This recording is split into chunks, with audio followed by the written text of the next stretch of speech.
자, 오늘의 말씀 주제는요. 그리고 감사합니다. 우리 찬양 잘 하나님께 영광 드리고 찬양 인도를 하는데 뭐 신학교 정도 수준 되는 것 같아요. 우리 은비와 비롯해서 제가 이렇게 보면서 굉장히 뜨겁고 은혜로운 찬양과 특송 감사드립니다.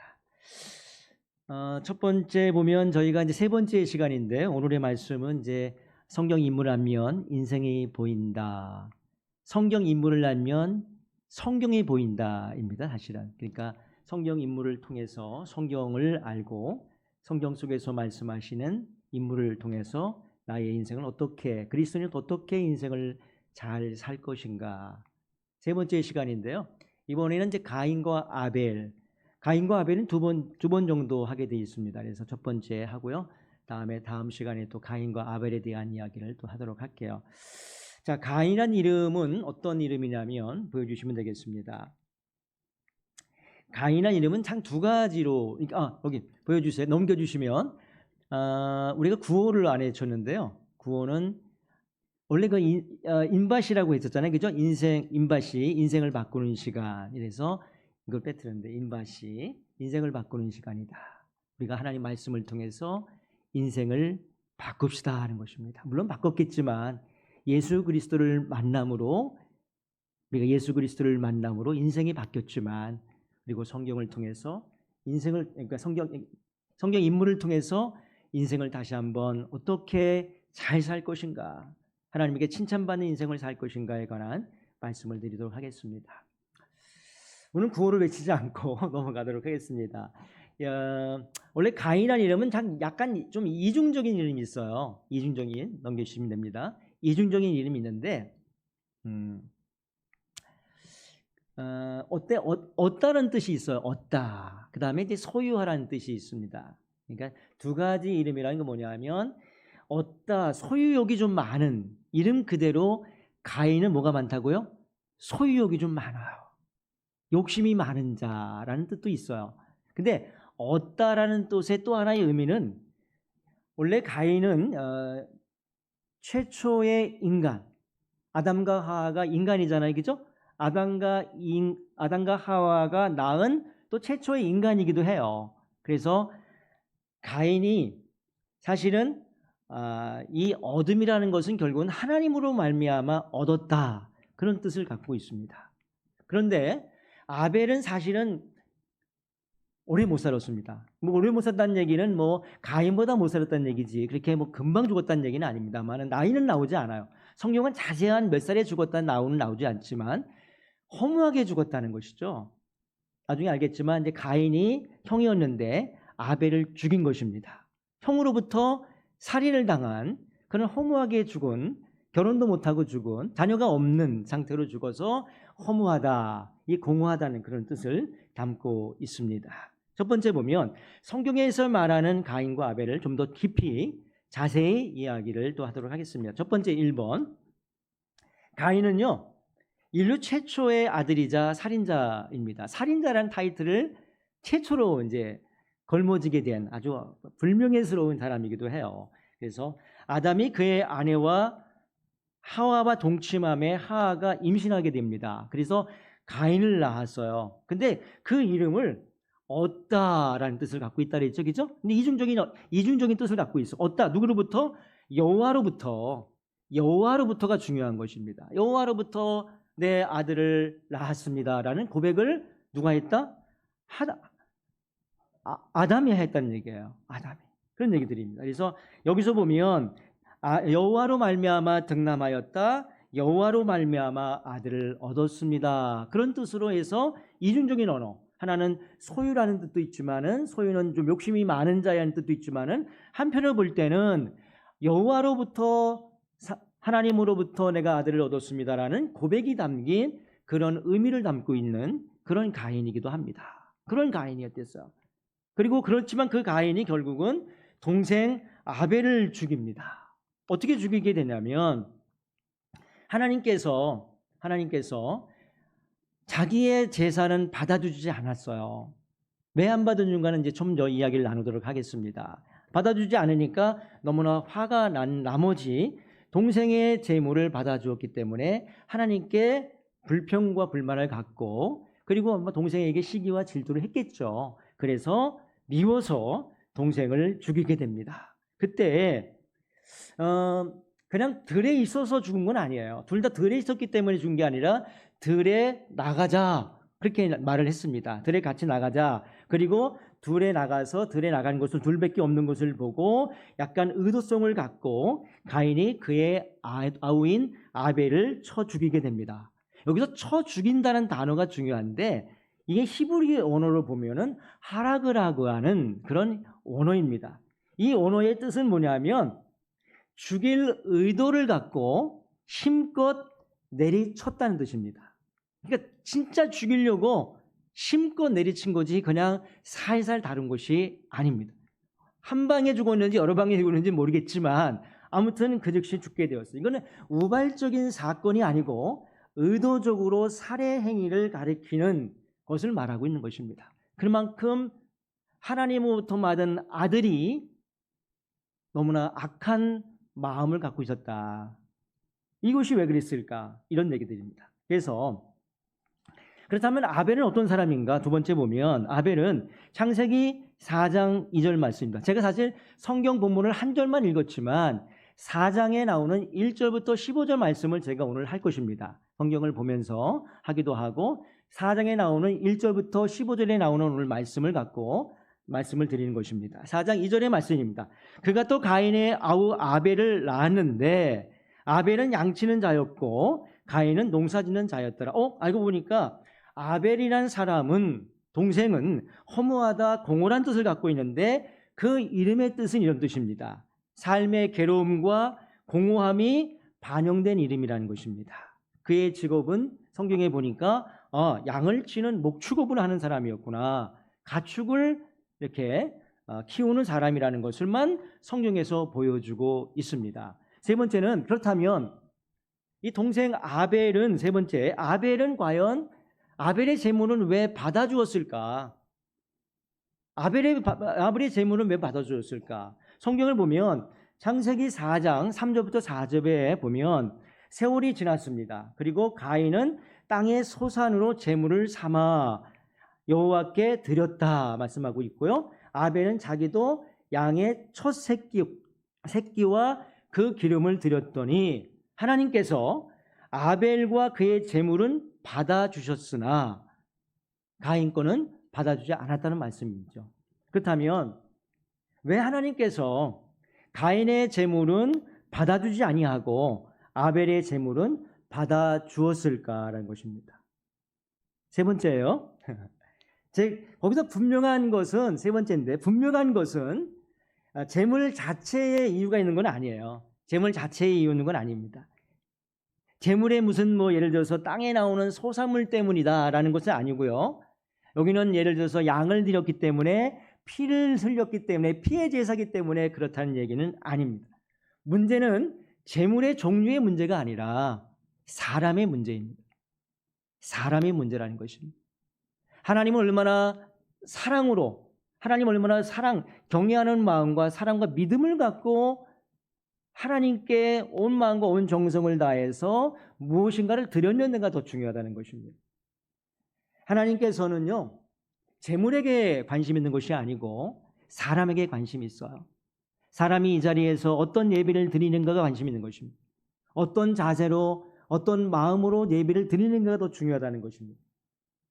그래서 하나님께서는 어떤 예물을 갖고 온 거에 대한 관심보다는 그 사람의 마음이 무엇인가에 따라서 받아주고 안 받아줬다는 사실입니다.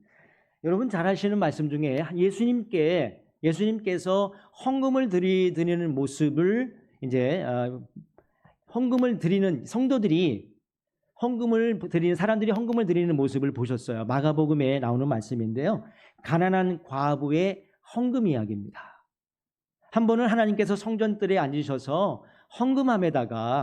맞은편에 앉은 헌금함에다가 사람들이 헌금을 넣는 모습을 보시면서 이런 말씀을 하였어요. 가난한 과부는 얼마 넣냐면 2렙돈이라는 아주 작은 돈을 냈습니다. 안 넘겨도 됩니다. 계속 넘어가고 있는데 가난한 두 냅돈의 돈을 냈어요. 그랬더니 하나님께서 내가 저 가난한 과부는 너희들보다도 더 많은 돈을 넣었다라고 얘기를 했습니다. 다른 사람은 넉넉한 가운데 그 중에 일부분인 조그만 것을 내었지만 이 과부는 생활비 전체를 내었다고 말씀하고 있어요. 그걸 볼 때 우리가 적게 냈다, 많게 냈다를 보시는 그런 하나님이 아니십니다.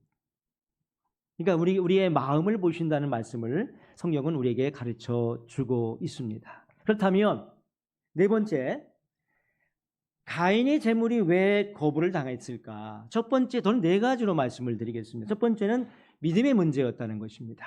그거를 히브리서에 알 수 있어요. 히브리서 11장 4절의 말씀입니다. 믿음으로 아벨은 가인보다 더 나은 제사를 하나님께 드림으로 어떤 칭호를 받았다고요? 의로운 자라고 칭호를 받았습니다. 결국은 믿음의 문제입니다. 아벨은 가인보다 믿음으로 더 나은 제사를 하나님께 드렸기 때문에 하나님께서는 아벨의 제물을 받아들인 거죠. 자, 여기는 가인은 믿음 없이 제사를 드렸고요. 아벨은 믿음으로 제사를 드렸기 때문입니다. 자, 믿음의 문제라는 것이죠. 사무엘서에 보면 사무엘이 이런 얘기를 했어요. 순종이 제사보다 낫고 듣는 것이 순양의 기름보다 낫다는 말씀이 나옵니다. 결국은 순종하는 거, 결국은 믿음으로 하나님 앞에 나아가고 예배를 드리는 거, 우리가 어떻게 살아야 될 것인가를 성경은 우리에게 말씀하고 있는 것입니다. 어떤 그리스도인이 되어야 할 것인가. 저는 사실 백석대에서 2008년도부터 한 2018년도 10년 동안 채플을 인도한 채플링이었습니다. 교목이었죠. 교목이면서 이제 교수를 했었어요.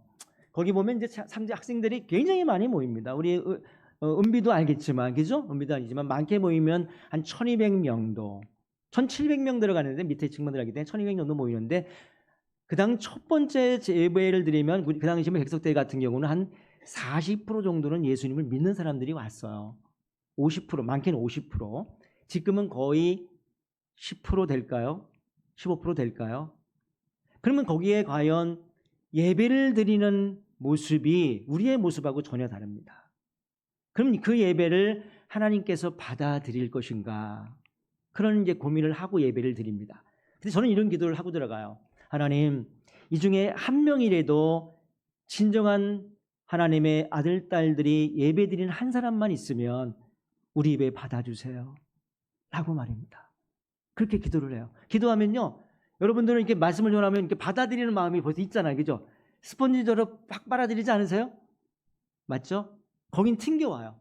딱 튕겨옵니다. 영적 싸움을 하는 거야. 너무너무 힘들죠. 식은땀이 쫙 흐릅니다. 소름이 끼실 때가 있어요. 그때 저처럼 이렇게 원고 보고 설교하지 않습니다. 원고 전혀 안 보고 설교를 하지 않으면은 아이들이 전혀 듣지도 않으니까. 하여튼 그렇게 하면서 했는데 그거는 예배가 아니죠. 그거는 채플이라고 그래요. 안 믿는 자와 믿는 자가 함께 예배를 드리는 걸 갖다가 채플이라고 합니다. 여러분은 그런 분이 한 명도 없어요.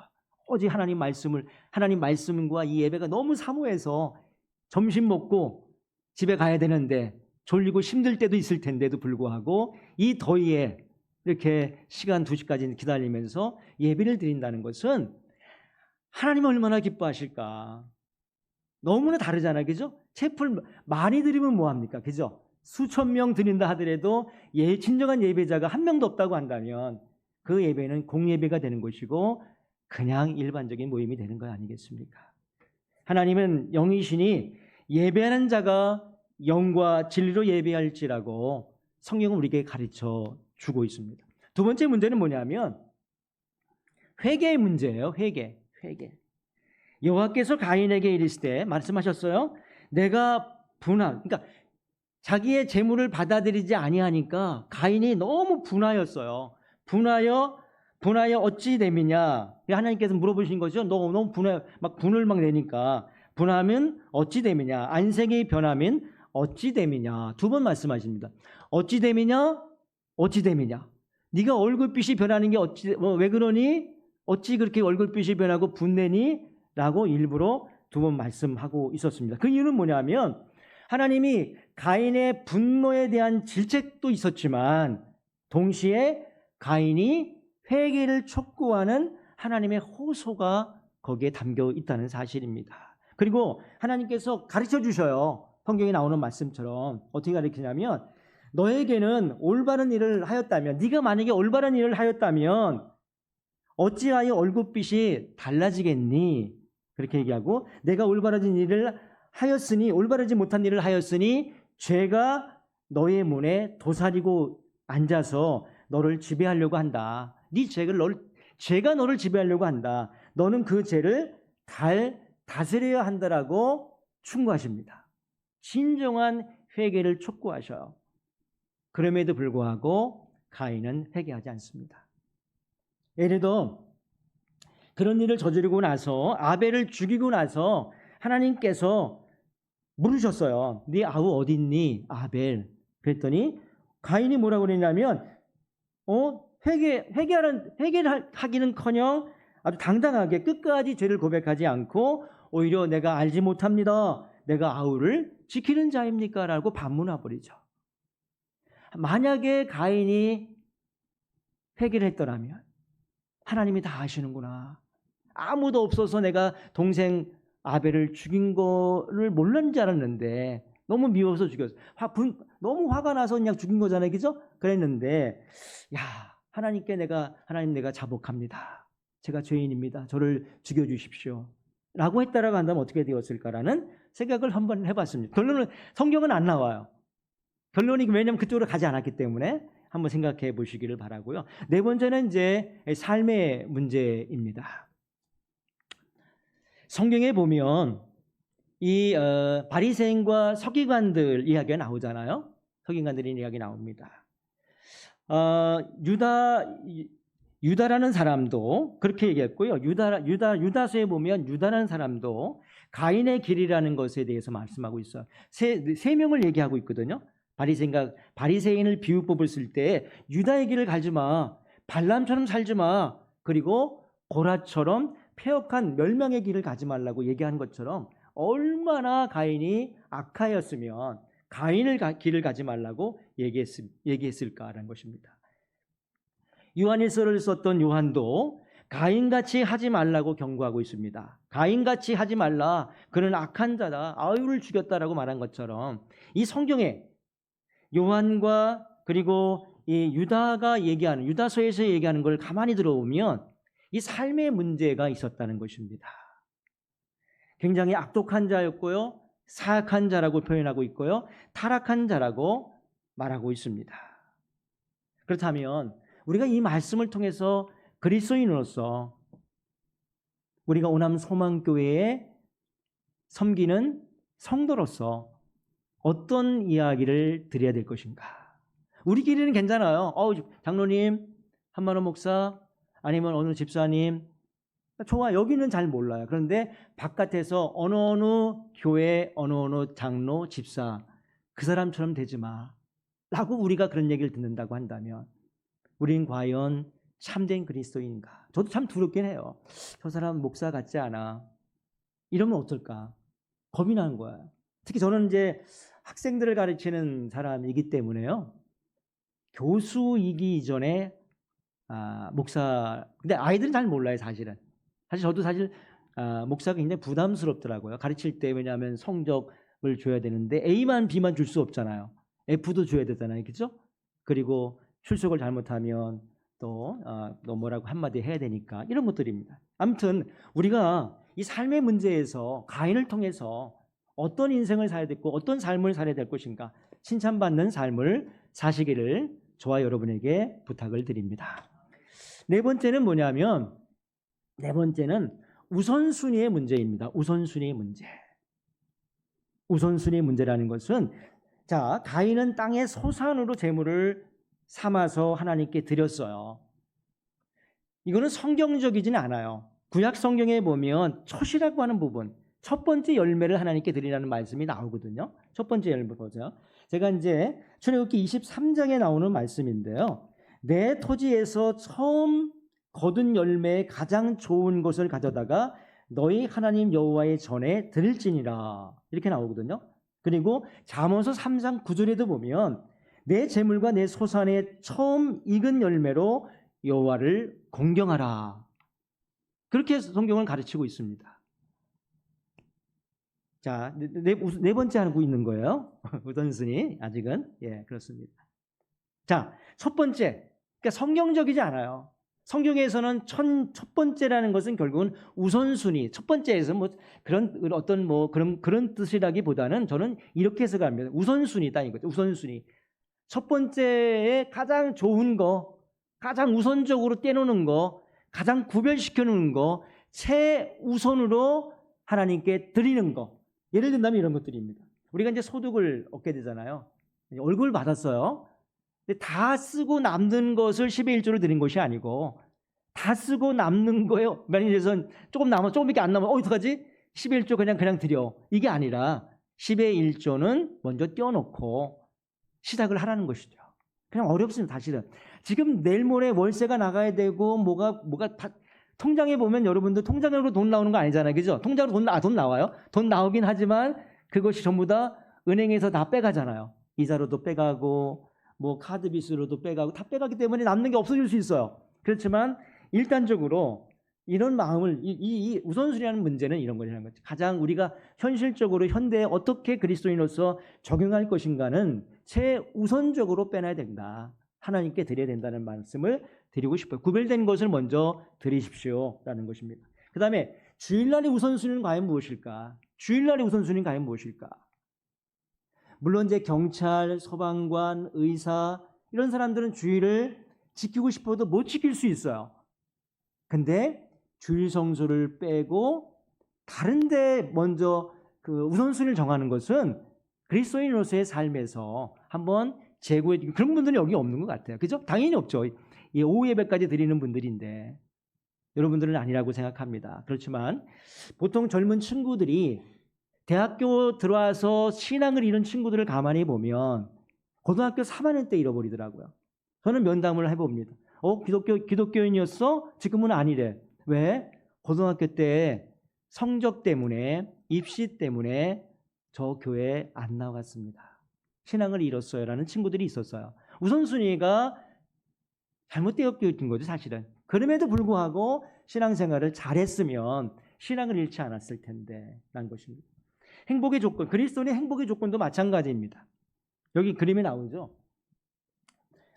이게 뭐냐면 그리스도인이든 비그리스도인이든 돈이 가장 먼저 우선이라는 얘기입니다. 돈이 행복의 필수 조건이다는 표현이 거의 뭐 그리스도인이든 그리스도인 아닌 사람을 조사를 했어요. 1000명 이상을 조사를 해봤거든요. 데이터가 있어요. 그랬더니 별 차이가 없다라는 거야. 그러니까 그렇다면 우리가 비기독교인처럼 어떻게 행복의 조건을 우리 나름대로 갖고 갈 것인가라는 것입니다. 우선순위는 뭘 둘 것인가? 돈에 둘 것인가? 아니면 그리스도인. 그것이 너무 행복해. 나는 예수님 믿는 것을 너무 행복해라고 할 것인가? 결혼의 조건도 마찬가지입니다.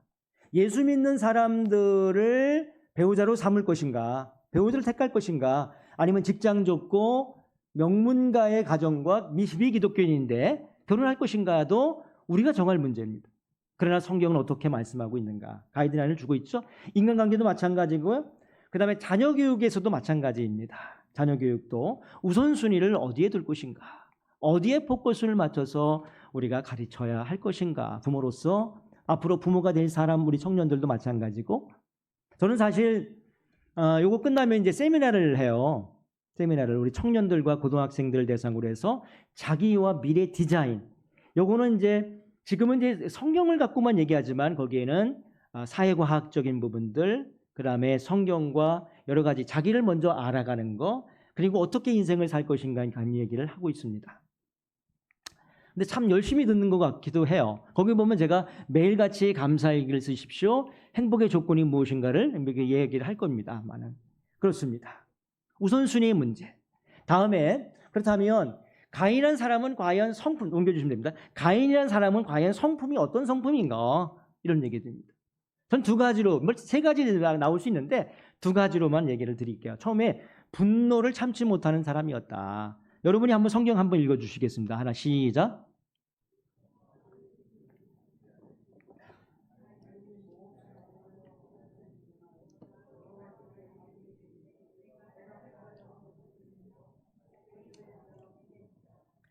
아까 읽은 것처럼 창세기 4장 5절부터 6절 말씀에 보면 몹시 분하여 안색이 변하였다. 무엇 때문에? 하나님께서 자기의 예물을 받아들이지 않기 때문에 그것 때문에 화가 난 거예요. 그렇다면 하나님 왜 제 거는 안 받아주세요? 그리고 제가 왜 안 받으는 이유를 좀 말씀해 주시고 안 받아들였으면 회개를 하거나 반성을 하거나 그 생각을 했었으면 좋았을 텐데 말입니다. 그러지 않았어요. 항변했습니다. 그리고 그 항변으로만 끝난 것이 아니라 그것이 너무 분해서 동생을 시기와 질투한 나머지 죽여버리는 그런 악한 사람으로 되고 말았습니다. 그런데 하나님께서는 2번 이상 말씀하셔요. 왜 그러니 어찌 됨이며 어찌 됨이냐 2번 거듭해서 말씀하신 이유는 아까도 말씀드린 것처럼 하나님의 질책임과 동시에 하나님께서는 너무너무 사랑하셔서 회개했으면 좋겠는데 회개의 마음을 담았다는 것입니다. 그렇다면 우리는 어떤 상황에서 가장 분노하는가? 넘겨주세요. 우리 그렇다면 어떤 상황에서 우리가 분노하는가? 분노의 원인을 제가 알아보기 위해서 여기 대학에서는 이제 가르치는 과목, 제가 가르치는 건 아닌데 대학 교재에서 제가 하나 이렇게 가져왔습니다. 이 분노에 관한 아주 좋은 책이라고 생각이 들어서요. 분노의 원인을 살펴보니까 이렇습니다. 자신의 바라는 거가 육체적이든 심리적이든 제지를 당할 때, 못하게 할 때, 어린아이들 가만히 보세요. 못하게 하잖아요, 하고 싶을 때. 그리고 하고 싶은 것을 못하게 했을 때, 바라는 것을 못하게 했을 때 분노가 일어납니다. 그리고 2번째는 뭐냐면 자신에게 중요하다고 생각하는 것을 평가절하해버릴 때. 청소년들이 가장 좋아하는 것이 뭐냐면요, 친구들 되게 좋아해요. 친구들인데 그 친구를 막 욕해봐. 너 그런 친구밖에 못 사귀니? 뭐 이런 식이라든가. 아니면은 가장 중요한 어떤 것들이 있잖아요, 여러분들이. 그죠? 그걸 갖다 버린다고 생각해 보세요. 그러면 굉장히 기분이 나쁘죠. 그때 평가를 절하해버리는 경우, 이럴 때 이제 화가 쫙 올라옵니다. 또 강한 스트레스를 받는 경우도 있고요. 그 다음에 타인에게로부터 거부당했을 때, 내가 거부당한 느낌을 받았거나, 그 다음에 무가치한 존재로 그거를 취급당했을 때 갖다 뭐라 하냐면 전문 용어로 자아 가치 보존이다 이렇게 합니다. 자기의 자존감을 상해시켰을 때를 얘기가 가리킵니다. 보통 이제 이렇게 회사에서 보면 높은 위치에 있던 사람이라든가 아니면 아닌 사람도 있어요. 그러니까 왠지 뭐 이렇게 식당에 갔는데 나를 종업원들이 좀 불친절하게 대, 갑자기. 그럼 기분 나쁘다고 화를 내는 사람도 있어요. 아니면 직장 상사가 다른 직원들 앞에서 자신을 비난할 때도 마찬가지입니다. 자기 자아 가치를 완전히 땅에 무너뜨릴 때, 그럴 때 굉장히 분을 냅니다. 그리고 자기의 욕구가 충족되지 않을 때, 꼬마들에게, 어린아이들을 가만히 보니까 제 손녀하고 손녀가 있거든요. 손자와 손녀가 있어요. 자기가 원하는 것을 뺏었을 때, 오빠나 동생으로부터 그것을 뺏겼을 때 상당히 화를 내고 울죠. 이것이 욕구 보존의 원칙이라 이런 얘기를 합니다. 그거 말고도 우리에게는 신념이 있어요. 우리에게는 삶의 가치가 있어요. 정치와 경제도 마찬가지입니다. 여러분들이 뭐 어떤 정당이라든가 이런 것들에 대한 나름대로의 신념들이 있거든요. 그거를 말이에요, 인정해 주지 않을 때, 자기 거는 인정받고 싶고 막 주장하는데 상대방에 대한 인정과 신념과 가치관들은 무시해 버렸을 때, 종교 있는 사람들은요, 우리 종교에 대해, 기독교에 대해서 무시를 당하면요 기분 좋지 않잖아요, 그죠? 분노하잖아요, 그죠? 마찬가지로 그들도 뭔가가 갖고 있거든요. 안 믿는 사람들도 그거를 무시했을 때 화를 내는 것입니다. 아니면 자신이 선호하는 삶의 방식들이 있어요. 그런 것들을 강요하거나 그런 것들을 무시했을 때도 그렇고요. 그랬을 때 나오는 결과들은 뭐냐? 넘겨보면 결과 이런 것들이 나와요. 직장 생활을 잘 못합니다. 직장에서 해고를 당할 수 있고요. 그 다음에 또 아이들은 학업을 중단할 수밖에 없어요. 학교 폭력에 걸려서 그런 경우도 발생할 수 있습니다. 그 다음에 화를 여기 많이 내는 사람은 없겠지만 여기는 흡연율도 굉장히 높다고 합니다. 화를 많이 내는 사람들이. 그리고 화를 많이 내는 사람들이 더 심장마비라든가 협심증에 걸릴 확률이 3배 정도 높고요. 그 다음에 뇌졸중 발생률도 2배 이상 높습니다. 아침에 일어날 때요, 화를 잘 내고 분노하는 사람들은요, 상쾌하지 않대요. 안 내는 사람보다도요, 훨씬 더 상쾌하지 않다는 그런 과학적인 근거들이 있습니다. 그렇다면 그거 말고도 뭐 여러 가지가 있는데요. 뭐 재정적으로도 피해를 입어요. 왜냐하면 분노했기 때문에 뭔가 깨부시는 경우가 있으니까 재정적으로도 많은 손실을 끼치고 있다는 것입니다. 그렇다면 분노를 이기는 방법에 대해서 참 넘겨주세요.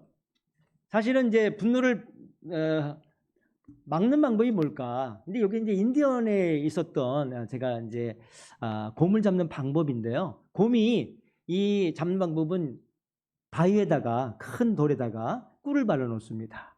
곰이 꿀을 먹기 위해서 잡는 순간에 앞으로 나가잖아요. 그리고 내리는 순간에 뒤통수를 때린다고 합니다. 그러면 더 화가 나요.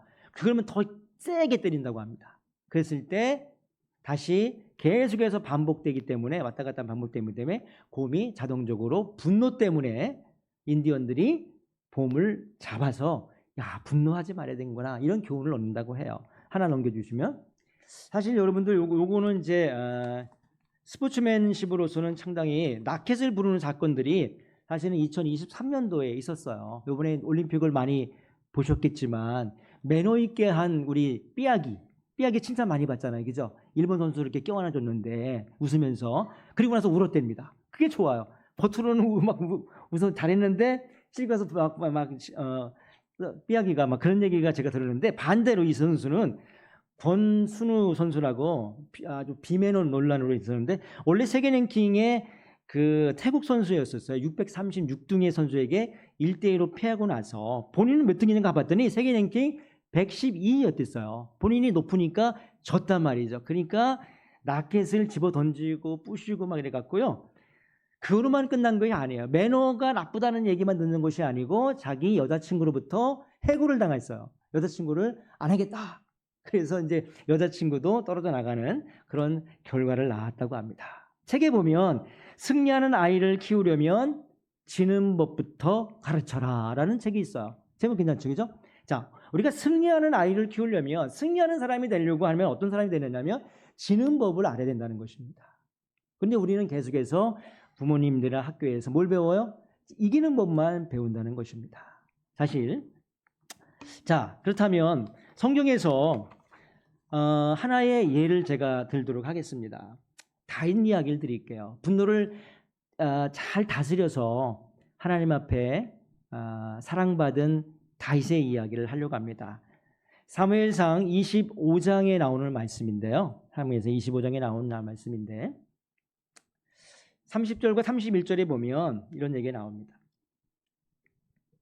사실은 이제 다윗이 사울 왕을 피해서 막 도망다녔어요.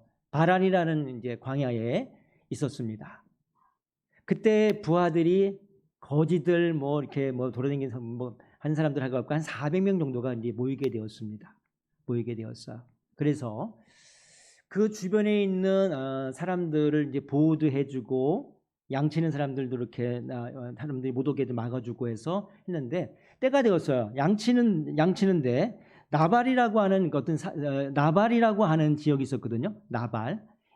나발과 아비가일이라는 그런 농장이 있었는데, 농장이 아니라 양치는 목축업하는 큰 부자가 있었는데,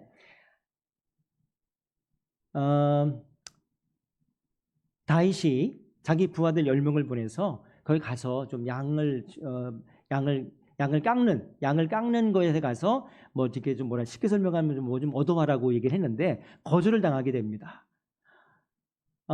다윗이 누구냐? 뭐 이렇게 얘기, 심지어는요, 다윗이 누구냐? 도대체 다윗이 누구냐? 이새의 아들이 또 누구냐? 요즘에 주인에게 도망치는 종들이 많다는데 혹시 너희들 아니야? 이런 식으로 굉장히 모욕적인 얘기를 합니다.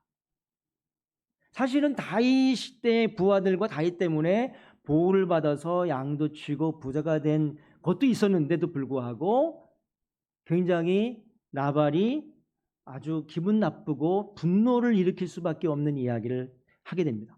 그 얘기를 듣고 부하들 10명이 다윗에게 찾아갑니다. 그대로 얘기해 줍니다. 다윗이 너무나 화가 났어요. 분노가 났어요. 그래서 200명은 남겨놓고 200명에게 총은 없구나. 칼을 들고 습격을 이제 가러 갑니다. 내려가는 길에 아비가일이 다행히 그 얘기를 듣고요. 그 얘기 듣고 찾아와서 절을 하고 뭐 선물도 하는데 이런 얘기를 합니다. 그 아내가 아비가일이 굉장히 지혜로워요. 하나님께서 다윗에게 하는 얘기입니다. 아비가일이 이스라엘 다스릴 지도자로 삼으실 텐데 당신은 이스라엘의 다스릴 제자로 삼으실 텐데 이유 없이 피를 흘리거나 직접 복수를 해서 왕이 되실 때 후회하거나 마음에 꺼리낀 일을 남겨주시 마십시오라는 말을 하게 됩니다.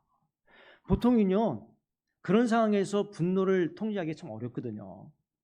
그리고 굉장히 아랫사람보다도 참 이렇게 보면 어떻게 보면 참 굉장히 자기는 굉장히 권력 있고 힘 있고 칼 있고 분노를 그냥 토출할 수 있음에도 불구하고 연약한 여인의 말을 듣습니다. 그게 바로 지혜로운 여인이었죠. 그래서 다윗이 아비가일에게 칭찬을 해요. 어떤 얘기냐면 당신의 지혜가 복되고 당신에게 복이 있을지어다. 당신이 만약에 얘기 안에서 그 복수하는 것을 막아주지 않았다고 한다면 안 됐을 것이다 라는 얘기를 합니다. 너무 감사하죠, 그죠? 근데 저는 여기 생각을 해봤어요. 과연 이것을 그 사람의 어떤 이야기인가? 그것도 봤더니 사람의 말을 의지하는 것이 아니고 사람의 말 때문에 한 것이 아니고 분노를 내려앉는 것이 아니고 하나님의 말씀으로 들었다는 거예요. 그 연약한 여인의 말을 하나님께서 나에게 주신 말씀이다. 그리고 그 지혜로운 말을 들을 수 있는 귀가 있었고요. 충고의 말을 들었어요. 성경을 가만히 보니까 잠언서 1장 7절에 보면 이런 얘기 나와요. 여호와를 경외하는 것이 지식의 근본이고를 미련한 자는 지혜와 훈계를 멸시하느니라. 다윗도 지혜로운 사람입니다. 아비가일도 지혜로운 사람이었고요. 이게 지혜롭게 미련하지 않았기 때문에 그 지혜로운 말을 훈계를 하나님의 말씀으로 듣고 그 말씀대로 행하려고 했기 때문에 살인하지 아니하였다는 것이죠. 그래서 진짜 분노를 다스렸다는 그런 이야기입니다. 자, 두 번째는 거짓말쟁이입니다. 파렴치한 거짓말쟁이인데요. 좀 이제 간단하게 해야 될 것 같기도 합니다. 시간이 너무 많이 가는 것 같은데 다 못하더라도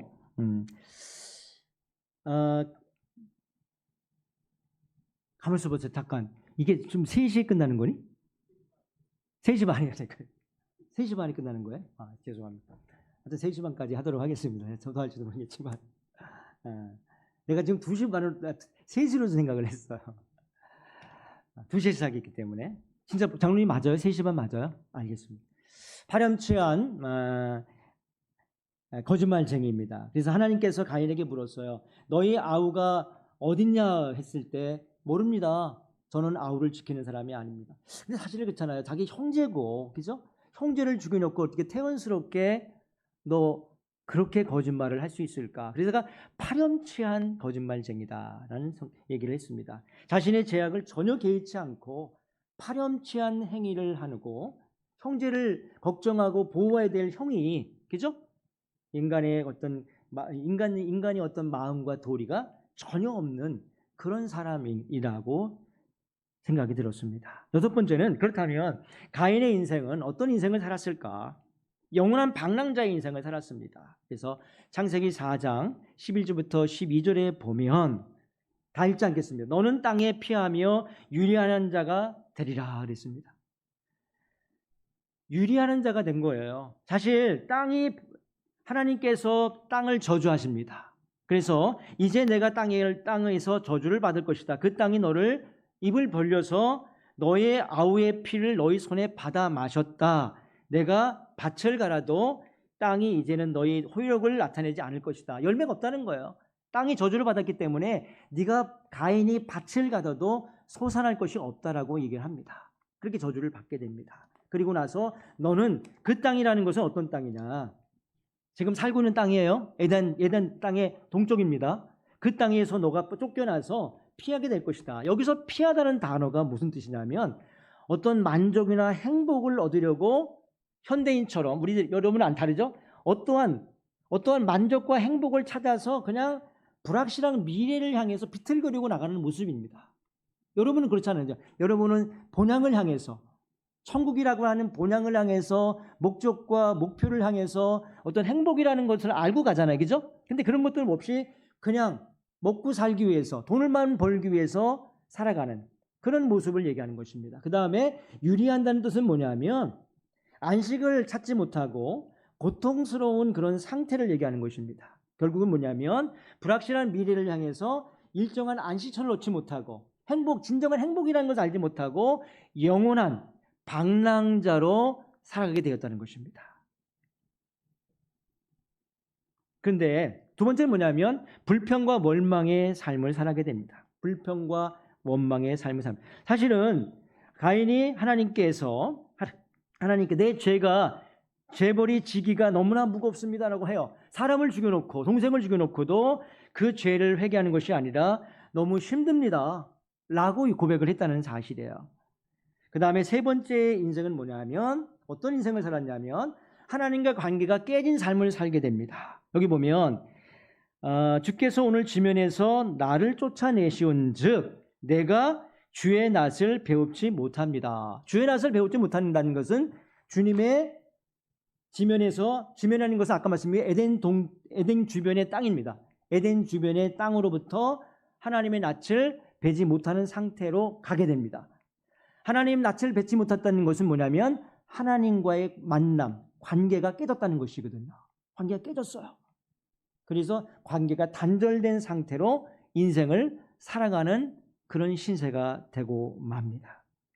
네 번째는 어떤 인생을 사냐면 하나님 없는 인생을 살아요. 하나님 없는 인생. 창세기 4장 16절부터 16절의 말씀입니다. 보면 하나님이 가인이 여호와 앞에서 떠나서 에덴 동쪽 놋 땅에 거주하게 되었다. 거기서 결혼하게 됩니다. 그렇다면 궁금증이 생기지 않아요? 누구랑 결혼했을까? 성경에는요 기록되지 않은 많은 이야기들이 있습니다. 가인과 아벨만 있는 것이 아니라 가인과 아벨에 계속해서 번성이 있기 때문에 자녀들이 굉장히 많았습니다. 그 중에 하나와 결혼했습니다. 왜냐하면 다른 사람과 결혼했다고 한다면 성경적이지 않습니다. 왜? 다른 하나님이 창조하지 않은 다른 족속이 있었네? 그 사람과 결혼했다는 것이 아닙니다. 이것은 하나님의 자녀 중에서 아담과 하와의 자녀가 많았는데 그 중에 한 사람하고 결혼하여서 아이를 낳게 되는데 그 아이 이름을 뭐라고 불렀냐면 에녹이라 불렀죠. 그죠? 그래서 에녹성을 쌓게 된 거예요. 에녹성을. 성이 큰 건 아니었습니다. 그래서 자기 나름대로의 부락을 만들었는데 그 부락 이름을 한마디로 얘기하면 에녹성이라는 부락 이름을 만들었어요. 그 부락 이름은 하나님의 이름을 한 거 아닙니다. 하나님의 이야기가 들어간 것이 아니라 하나님 없는 자기네끼리의 어떤 끼리끼리의 모임들을 가지게 된 거죠. 자기들의 문화, 하나님을 빠진 상태의 믿음 없는 문화를 이제 쌓게 됩니다. 그것이 나중에 가서 인간의 교만과 허영의 상징인 바벨탑의 전신으로 가게 됩니다. 그런 이야기들이야. 그래서 나는 내 힘으로 돌을 쌓고 성을 쌓고 나를 지키겠습니다라는 그런 의지를 피우게 됩니다. 그렇다면 저는 그렇게 생각합니다. 맨 마지막인데요. 마지막입니다. 하나님 참 좋으신 분이세요. 하나님은 역시 하나님이세요. 그럼에도 불구하고 가인이 떠나면서 막 이런 얘기를 하잖아요. 하나님 나 가면은 사람들이 나 죽일 거예요. 나 살인자기 때문에 나 죽을 수밖에 없어요. 그렇기 때문에 하나님께서 가인이 살인에도 불구하고 죽일 수밖에 없는 그 인간에게 하나님은 사랑의 하나님이셨어요. 그에게 표를 하나 줍니다. 표를. 가인이 받은 표는 무슨 판이냐면 그는 하나님의 언약의 표시입니다. 어떤 언약의 표시냐면 하나님께서는 가인에게 표를 주심으로써 아무리 죄인이라 하더라도 하나님 외에 다른 자들이 사적으로 보복해서는 안 된다고 하는 중요한 원칙을 보여주신 겁니다. 또 하나는 뭐냐면 이 표는 앞으로 세상 우리도 마찬가지지만 이 가인 이후에 태어날 많은 사람들 우리도 포함해서 그런 사람들이 죄를 지었을 때 이 죄로 인해서 멸망을 당하지 않도록 표시를 주셨는데 바로 그것이 바로 언약의 피요 예수 그리스도를 믿으라고 하는 믿음에 주신 겁니다. 믿음이라고 하는 것을 주신 거야. 예수 그리스도를 우리에게 주신 거야. 그것이 우리에게도 언약의 표를 받은 하나님의 은혜를 입은 하나님의 사랑을 입은 저희란 사실을 믿으시기 바랍니다. 결론을 짓겠습니다. 찬양단 나오시고요. 이와 같이 가인을 통해서 내가 배운 인생의 가르침은 무엇입니까? 이름에도 불구하고 동생을 죽이고 그리고 하나님께 원망하고 회개하지 않고 더 심지어는 자기만의 성을 쌓고 자기만의 인생을 살았던 이 가인에게 그런 자들에게 그런 사람에게 우리에게도 하나님께서 은혜의 표시를 주시고 은혜를 베푸신다는 사실을 기억하고 우리 은혜라는 찬양을 함께 부르시면서 하나님께 감사와